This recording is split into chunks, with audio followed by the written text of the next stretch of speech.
Hello everyone! In this video we will continue to examine topic 12.1, the interaction of matter with radiation, and in particular we will introduce the phenomenon of quantum tunneling. So, one of the most famous and useful results that came out of quantum mechanics is known as quantum tunneling, and in part it is famous because there is no classical analog. So, in classical physics, if you imagine a ball rolling along, coming up to a hill, it has a certain amount of kinetic energy, and such a ball will never make it over a hill that is too tall. It will, with 100% certainty, roll up the hill and then roll backwards if the height of that hill is greater than the kinetic energy divided by mg. That is, if the gravitational potential energy is equal to the kinetic energy right at the top, and the kinetic energy is divided by mg, that solves for sort of the maximum height that it can make it up. And if the kinetic energy is insufficient, it will never make it up and over the hill. This is known as a potential barrier, right? And we're going to study potential in more detail in topic 10, but the idea is that there is simply not enough potential energy per unit mass for the ball to make it over it if it only has speed v. Okay, and this kind of barrier is known as a potential barrier. This ball will never make it out of this hill, classically. As it turns out, the analog for this is not true in quantum mechanics, and this was a very surprising result, but explained a number of different applications later on. So in quantum tunneling, a particle with the wave function psi will have a non-zero, exponentially decreasing, but continuous wave function at the barrier itself.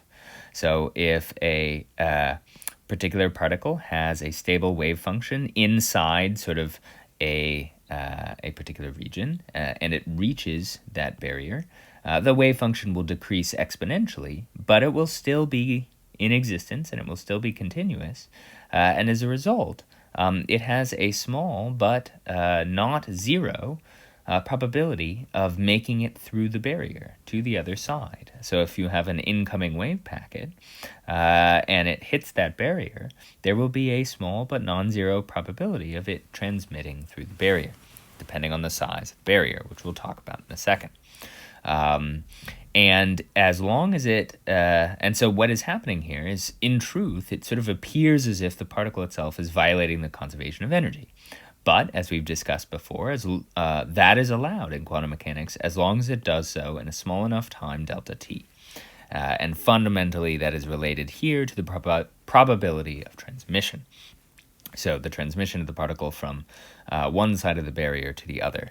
That probability, as we stated before, is exponentially decaying as it goes through the barrier itself.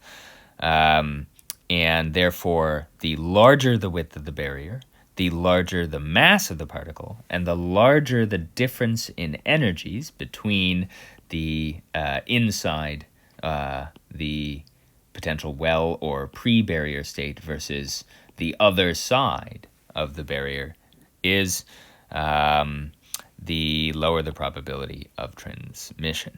Okay, so the probability of transmission is proportional to 1 over e to all of these things here. Okay, and so you don't need to know or use this equation, but you should be able to recognize that if that barrier is wider, if the gap in energy between the incoming well and the outgoing state is bigger, and if the mass of the particle itself is bigger, then the lower the probability of tunneling. Okay, so all other things being equal, an electron will have a higher probability of tunneling out of an atom's sort of potential well than, for example, a proton or neutron will have tunneling out of the nucleus, although that does happen. And in fact, this phenomenon, quantum tunneling, is largely responsible for the frequency of radioactive decay. Radioactive decay is, in many cases, a case of quantum tunneling. And a lot of nuclear reactions, if you straightforwardly calculate their probability of happening, a lot of nuclear reactions that we do see occur, particularly in the sun or sort of other really important phenomena, you would never expect to see happen at those pressures and temperatures, but in fact they do. And it can be explained using this phenomenon, quantum tunneling. Not only that, but it means that we can use that particular fact. And my favorite example of this is with what are known as scanning tunneling microscopes, which have a very, very, very thin, very expensive needle, okay, that drifts over incredibly tiny structures, right, at the level of a molecule, and detects when an electron, as that sort of needle passes over it, tunnels into the needle of the microscope itself. It then makes what is known, or what can be considered, a probability density map of that electron tunneling into the needle. And as a result, we get actual images at the atomic scale. It is impossible to image these kinds of structures with light, particularly given the wavelengths involved.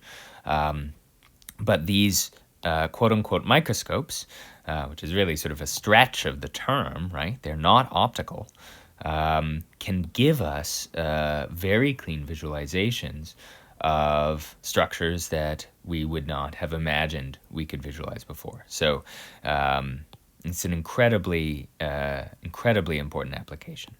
This application right here, fusion being possible at lower temperatures, that's the application for the nuclear reactions, particularly those occurring in the sun, and then radioactive decay, as I mentioned briefly before.